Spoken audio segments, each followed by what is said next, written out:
जो अहाँ घर पर कोविड-19 के बीमारी के देखभाल कर रहल छी, इलाज के प्रोटोकॉल की छै? प्रणाम, हम विस्मिता गुप्ता स्मिथ छी आ ई विज्ञान 5 अछि। घर पर बीमारी के देखभाल के प्रोटोकॉल के बारे में बात कर रहल छी।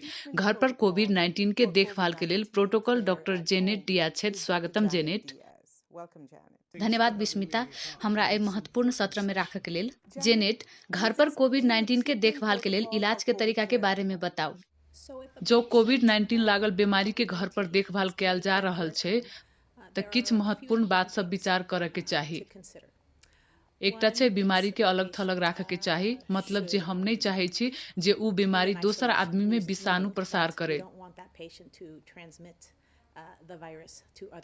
दोसर बात छै अहाँ के बुखार होब सकैया, तय जो अहाँ के बुखार होइया, अहाँ के लक्षण के आधार में इलाज या एंटीबायोटिक्स या दवाई सब लेव सकै छी जे बुखार के कम क के अहाँ के सहज राख सके।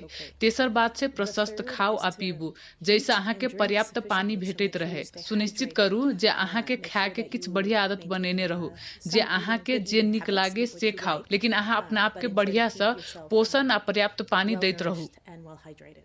कोविड-19 लागल अधिकांश बीमारी सबके ऐसा कोनो जटिलता नहीं होइ छै।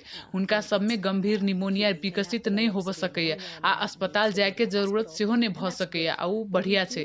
लेकिन हमरा सबके बुझले अछि कि किछ रोगी सब छै, अधिकतर उ सब जे गंभीर बीमारी के जोखिम के कारक छै। ई रोगी सब में गंभीर बीमारी सब विकसित होब के जोखिम में छै। तै एहन रोगी सबके जो हुनका सबके घर पर निगरानी राखल जा रहल छै, त अहाँ के लक्षण सबके ध्यान से देख के जरूरत छै। एकटा बात छै जे हम जोर देब चाहे छी, हम सब जाने छी SARS-CoV-2 एकटा विषाणु छै। तैं जो अहाँ के कोविड-19 अछि त घर पर व्यवस्थापन कयल जा रहल रोगी सब में हम सब एंटीबायोटिक्स उपयोग करे के सिफारिश नहीं करे छी। एकर मतलब दवाई सब जे विषाणु संक्रमण के इलाज करे छै, कियाकि ई विषाणु संक्रमण छै, तै ई एंटीबायोटिक्स के जवाब नहीं देते। जेनेट, हम सब रेमडेसिविर जेहन दवाई सबके मांग बढ़ल देख रहल छी, आ कोविड-19 के इलाज में प्लाज्मा थेरापी के अपील सेहो बढ़ गेल छै। कृपया हमरा बताउ कि सबूत रेमडेसिविर आ प्लाज्मा थेरापी दुनू के प्रभावकारिता के बारे में की बता रहल छै। एहि समय में हमरा सब लग कोविड-19 के रोगी सब के लेल रेमडेसिविर के खिलाफ हमरा सब के सिफारिश अछि, कियाकि सबूत से कम सुनिश्चितता छलै कि एहि से मृत्यु दर में कोनो फायदा हेतै।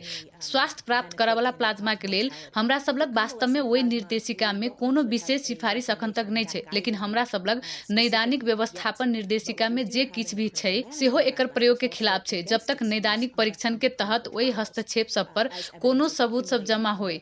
तैं हम सब नैदानिक परीक्षण बाहेक एकर प्रयोग के लेल सेहो सिफारिश नहीं करब, जे कि निरंतर छै आ चलि रहल छै। जेनेट, चलू अब ऑक्सीजन के बारे में बात करे छी। घर में ऑक्सीजन केना निगरानी करब, खतरा के निशानी की छै, आ इहो कृपया क ऑक्सीजन बाहेक के खतरा के निशानी के बारे में बताओ। जखन कोनो आदमी के सतर्क रहे के चाही कि आब अहाँ के स्वास्थ्य देखभाल प्रदाता के संपर्क करऽ के समय छै। याद राखू जे घर पर सब देखभाल नैदानिक निगरानी में होबऽ के चाही, जेकर मतलब छै कखन अहाँ घर में देखभाल करऽ के या अहाँ अस्पताल भरना होबऽ के निर्णय लेबै से वास्तव में स्वास्थ्य देखभाल प्रदाता के रेख देख में करबाक चाही। कोविड-19 के देखभाल के राष्ट्रीय प्रोटोकॉल अनुसार घर में पल्स ऑक्सीमीटर उपयोग कयल जा सकै छै। पल्स ऑक्सीमीटर एकटा आसान उपकरण छै। ई एकटा उंगली पर लगाबै वाला उपकरण छै, जे एकटा छोट उपकरण छै जेकरा अहाँ अपन तर्जनी उंगली में राख सकै छी। ई अपेक्षाकृत सस्ता आ उपयोग करब में आसान छै। हमरा सब लग ई कहैत एकटा सिफारिश छै जे जँ अहाँ घर में छी, आ विशेष क के जँ अहाँ उच्च जोखिम समूह से छी, ते अहाँ उ आदमी छी जेकरा गंभीर रोग विकसित होबऽ के खतरा होब सकैया, जे अहाँ अपन नाड़ी में ऑक्सीजन संतृप्ति के निगरानी केना उपयोगी होब सकै, कियाकि अहाँ पता लगाब सकै छी। आशा करी जे जल्दिए जो अहाँ के ऑक्सीजन संतृप्तिकरण कम भेनाइ शुरू भेल, आ तब उचित हस्तक्षेप आ देखभाल केनाइ शुरू करू। तैं 94 से 90 कनी कम छै, हालांकि ई 90% से कम नहीं छै, जे कि चेतावनी के संकेत छै। तैं जो अहाँ के अंक 90 से 94 अछि, तब अहाँ के ई सुनिश्चित करे के चाही जे अहाँ के नैदानिक प्रदाता के संपर्क करी, आ अहाँ हुनका सबके कहियो ई हमर नंबर अछि, हम केना महसूस कर रहल छी, हमरा की करे के चाही, जैसे अहाँ के आब की करे के चाही तै बारे में किछ सलाह लेब सकी। जखन अहाँ घर पर छी तो ध्यान देबे वाला चेतावनी के संकेत सब, श्वास लेबे में तकलीफ या श्वास लेबे में कठिनाई छै, एकर मतलब ई भ सकैया कि अहाँ के निमोनिया भ रहल अछि आ निमोनिया में प्रगति भ रहल छै। दोसर एकटा छाती के दर्द छै जे संकेत कर रहल छै जे अहाँ के निमोनिया छै आ ई बढ़ि रहल छै। दोसर मानसिक अवस्था में बदलाव छै, कखनो काल ई भ्रम जेना होबऽ सकैया जेना अहाँ के सोच अस्पष्ट अछि आ जेना अहाँ के चक्कर अबैया आ जेना अहाँ सामान्य अवस्था से बेसी सुति रहल छी। जेनेट की घर में ऑक्सीजन चिकित्सा विधान उपयोग कयल जा सकैया? कोविड-19 के तीव्र मामला सबके लेल जतऽ हम सब नहीं जानै छी कि जो निमोनिया हल्का होबे वाला छै, जो ई गंभीर होबे वाला छै, जो अहाँ श्वास लेबे में असफल होबे में प्रगति कर जा रहल छी, तो उहे चिंता छै। तै जो घर पर ऑक्सीजन उपयोग कयल जा रहल छै तो ई निगरानी के अवस्था में करे के चाही, मतलब अहाँ के नैदानिक निगरानी के तहत जे अहाँ के लेल कहल गेल छै, कियाकि ऑक्सीजन एकटा दवाई छै।